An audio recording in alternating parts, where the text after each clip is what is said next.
Hello friends, after a week I am back again with a full of energy and new ideas.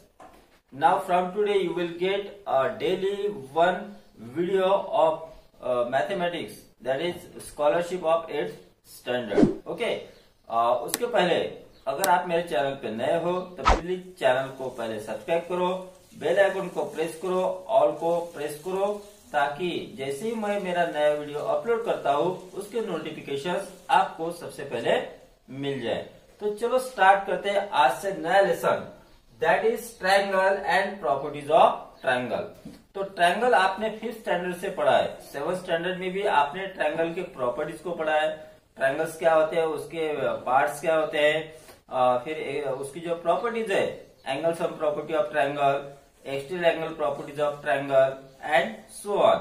So on the basis of all this info, we will see some examples in which we will use all these properties. Okay, so let's start. तो हम start कर रहे हैं आज, that is exercise 16.1, that is again I have taken from books Navneet. Okay, so let's start.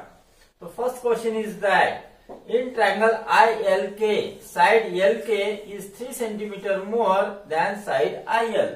अब जो LK है, LK side IL से 3 सेंटीमीटर मोर है, यानी IL में अगर 3 ऐड कर दो तो हमें मिलती है LK। Next is IK is 5 centimetre more than side IL। अब जो IK है, IK IL से 5 सेंटीमीटर मोर है। If perimeter of triangle ILK is 32 centimeter and you know that perimeter means sum of all sides, अब तीनों side को add करो तो 32 सेंटीमीटर होता है। तो हमें इस क्वेश्चन में ट्रायंगल ILK की ग्रेटेस्ट साइड फाइंड करनी है। अब आप देखो LK और IK को IL से कंपेयर किया है। अगर हम IL की साइड सपोज करते हैं, यानी let IL is equal to x लेते हैं, देयरफॉर LK कितनी हो जाएगी, x+3 हो जाएगी, क्योंकि LK IL से 3 सेंटीमीटर मोर है। और IK कितनी हो जाएगी, IK हो जाएगी IL से 5 सेंटीमीटर मोर, यानी x+5। नाउ अब ट्रायंगल के पेरीमीटर का फार्मूला है सम ऑफ ऑल साइड्स, यानी तीनों साइड्स को अगर ऐड कर दो तो हमें मिलना चाहिए 32 centimetre. It means that x plus x+3 plus x+5 that is equal to 32। अब इसको सॉल्व करेंगे तो x और x, तो ये हो गया 3x, 3 + 5 हो गया 8, दैट इज इक्वल टू 32। अब +8 को ट्रांसपोज करो, so 3x is equal to 32 minus 8, that is equal to, अब 32 माइनस 8 हमें करना है, दैट इज इक्वल टू होता है 24। अब 3 को ट्रांसपोज करो, so you will get x equal to 24/3, that is equal to 8 centimetre. अब ये तो हो गई x की वैल्यू, यानी हमें IL कितनी मिल गई, दैट इज IL हो गई 8। अब LK कितनी हो जाएंगी, LK है x+3, यानी हो गया 8+3, that is equal to 11। And third है IK, and IK is x+5 means 8+5, that is equal to 13. So 8, 11 and 13 centimeter are sides of this triangle. अब हमें पूछा है which is the greatest side, तो इनमें ग्रेटेस्ट कौन है, तो ग्रेटेस्ट है 13। It means that third option is the correct answer. Next we will see question number 2.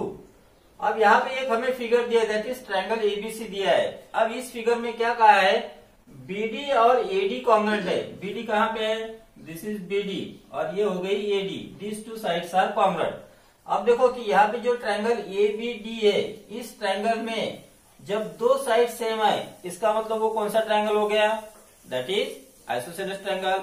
और आइसोसेलेस ट्रायंगल की प्रॉपर्टी क्या है कि जो दो साइड इक्वल होते हैं उनके अपोजिट एंगल भी सेम होते हैं। तो ये जो AD साइड है, इसका अपोजिट एंगल हो गया एंगल ABD, यानी ये वाला एंगल। और जो BD साइड है, उसका अपोजिट एंगल हो गया एंगल A। तो these two angles are equal. अब इस ट्रायंगल में आप देखो कि एक एंगल 90 डिग्री है और ये दोनों एंगल सेम है। आगे देखो क्या कहा है, EC इक्वल टू EB। अब EC का है, ये होगी EC, इसको मैं यहाँ पे एक ही लाइन से डिनोट कर रहा हूँ। तो ईसी और फिर दूसरी है ईबी, यानी ये these two sides are also same, यानी ये जो ट्रायंगल है बीईसी, इस ट्रायंगल में ये दो साइड सेम है, यानी ये भी आइसोसेलेस ट्रायंगल हो गया। इसका मतलब इसके जो अपोजिट एंगल्स है वो भी इक्वल हो जाएंगे। तो ईसी का अपोजिट एंगल हो गया ये वाला, इसको मैं दो साइन से इस तरह से दिखाता हूं, और ये जो बीई साइड है उसका अपोजिट एंगल हो गया ये वाला। अब ये दो एंगल भी इक्वल हो गए। हमें क्या कहा है आगे, बीईडी इज 60 डिग्री। अब ये जो है बीईडी, ये एंगल आपको दिया है 60 डिग्री का, और हमें बोला है कि एंगल एबीसी फाइंड करो, ये बीसी, यानी हमें फाइंड करना है ये पूरा वाला एंगल। अब ये पूरा एंगल कैसे मिलेगा, जब हमें इतना एंगल मिलेगा, फिर इतना मिलेगा, फिर इतना मिलेगा, और तीनों को ऐड करेंगे तो पूरा बी एंगल मिलेगा। अब सबसे पहले तो ये देखो, ए बी डी, यानी ये वाला एंगल हमें कैसे मिलेगा। अब ये और ये सेम है, अगर मैंने इसको लिया x तो ये भी हो जाएगा x। अब ये तीनों एंगल देखो, x और ये 90 डिग्री, तीनों के एडिशन कितने आएंगे, that is 180 degree. That is the property by angle sum property of triangle, यानी x प्लस ये x plus 90 degree is equal to हो गया 180 डिग्री, यानी 2x हो गया 90 डिग्री, तो x हो गया 45 डिग्री, यानी ये वाला जो एंगल है ये हो गया हमारा 45 डिग्री। अब इसी तरह से यही फॉर्मूला यूज करके ये ट्रायंगल बीईसी के एंगल फाइंड करेंगे। लेकिन उसके पहले आप देखो कि हमारे पास ये वाला एंगल नहीं है। सबसे पहले तो हमें इसको फाइंड करना पड़ेगा, क्योंकि this plus this will be equal to 180 degree. अब ये अगर 60 डिग्री है तो ये कितना रहेगा, now this two angles form a linear pair, और लीनियर पेयर के एंगल की एडिशन होती है 180 डिग्री। तो ये अगर 60 है तो ये वाला हो जाएगा 120 डिग्री। अब आप देखो, अब हम मान लेते हैं इसको y मान लेते हैं, और इसको भी y हो जाएगा ये, क्योंकि बोथ एंगल्स आर सेम। तो y plus 120 degree, that will be equal to 180 degree. So I will write here y plus 120 degree is equal to 180 degree. So 2y is equal to हो गया 60 degree. और अब यहाँ पे y is equal to हो गया 30 degree. अब हमें ये वाला भी एंगल मिल गया, ये y, इसका मेजर हो गया 30 डिग्री। अब हमें फाइंड करना है इसका मेजर, ये जो बीच वाला एंगल है यहाँ पे, ये वाला DBE, ये छोटे एंगल को हमें पहले फाइंड करना है। अब उसके लिए देखो, इधर का 90 है तो ये भी 90 हो गया है ना, ये भी हो गया 90, तो ये 90 है, ये 60 है, तो ये हम फाइंड कर सकते हैं, है ना। तो उसको कैसे फाइंड करेंगे, angle DBE is equal to 180 में से इन दोनों की एडिशन को सबट्रैक्ट कर लो, तो ये 90 डिग्री प्लस 60 डिग्री, है ना, क्योंकि इसकी और इन दोनों की एडिशन मिलाकर 180 होता है, तो इसको हमने इसको ट्रांसपोज कर दिया। So you will get here 180 degree minus 150 degree, that is equal to हो गया 30 डिग्री। तो ये भी एंगल हमें मिल गया यहाँ पे 30 डिग्री। ठीक है, अब हमें फाइंड करना है एंगल बीएसी। तो angle BAC is equal to ये 45 डिग्री प्लस ये 30 डिग्री प्लस ये 30 डिग्री, तो टोटल हो जाएगा 105 degree. So which option? So option 2 is the correct answer. Now we will see question number 3.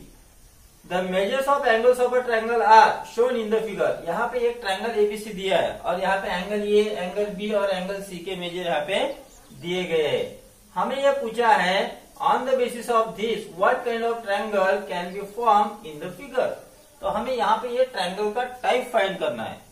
तो जब एंगल दिए है तो अकॉर्डिंग टू एंगल, जितने टाइप से एंगल के, उसी के बेसिस पर हमें उसको जज करना है कि ये कौन से तरह का ट्रायंगल है। अब on the basis of angles there are types of angles are, number 1 is that acute angle triangle, obtuse angle triangle, और उसके बाद है राइट एंगल ट्रायंगल। ठीक है, तो इनमें से ये कौन से टाइप का ट्रायंगल है ये हमें यहाँ पे फाइंड करना है। तो स्केलेन ट्रायंगल तो ये हो नहीं सकता जो ऑप्शन में दिया है, आइसोसेलेस ट्रायंगल भी नहीं हो सकता, इक्विलैटरल ट्रायंगल हो सकता है नहीं हो सकता, वो अभी हम यहाँ पे देखेंगे। आइसोसेलेस भी हो सकता है, क्योंकि अगर किसी ट्रायंगल के दो एंगल सेम है तो वो आइसोसेलेस हो सकता है। इक्विलैटरल भी हो सकता है, अगर किसी ट्रायंगल के तीनों एंगल सेम है यानी 60 डिग्री है तो वो इक्विलैटरल भी हो सकता है। चलो पहले सबसे पहले हम इसके एंगल्स को फाइंड करते हैं।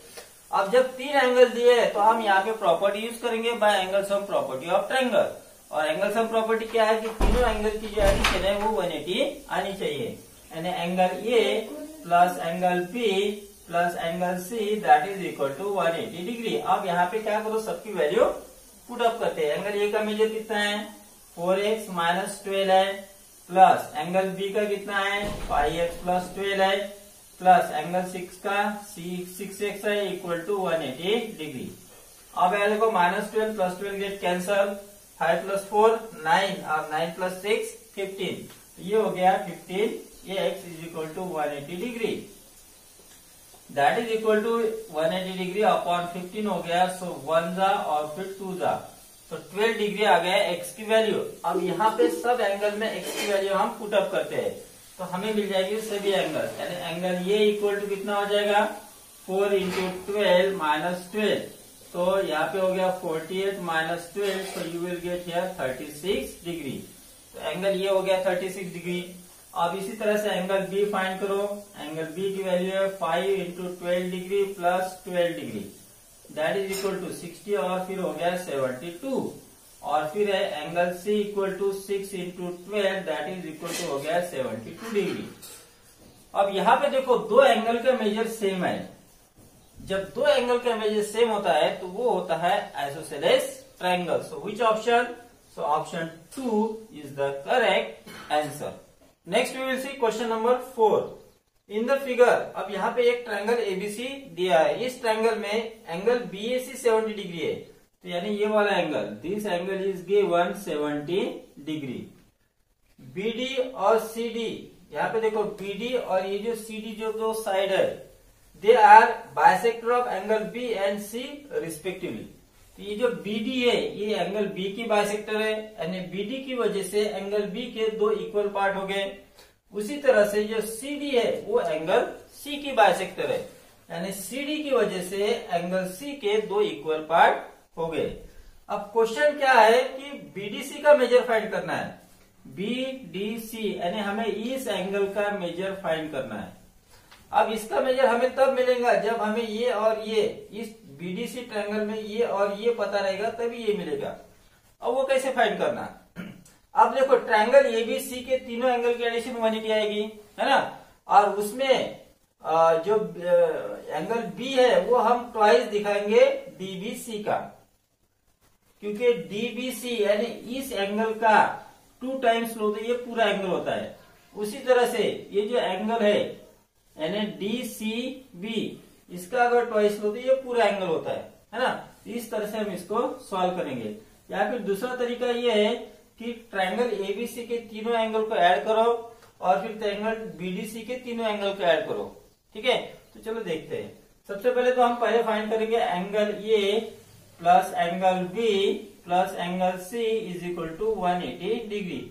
और पैरेलल में यहाँ पे देखो in triangle BDC, in triangle BDC में भी तीनों एंगल को ऐड करेंगे, तो ये इसका नाम क्या है डीबीसी, यानी एंगल डीबीसी प्लस इसका नाम है डीसीबी, एंगल डीसीबी प्लस इसका नाम है angle BDC is equal to हम दिखाएंगे 180 डिग्री।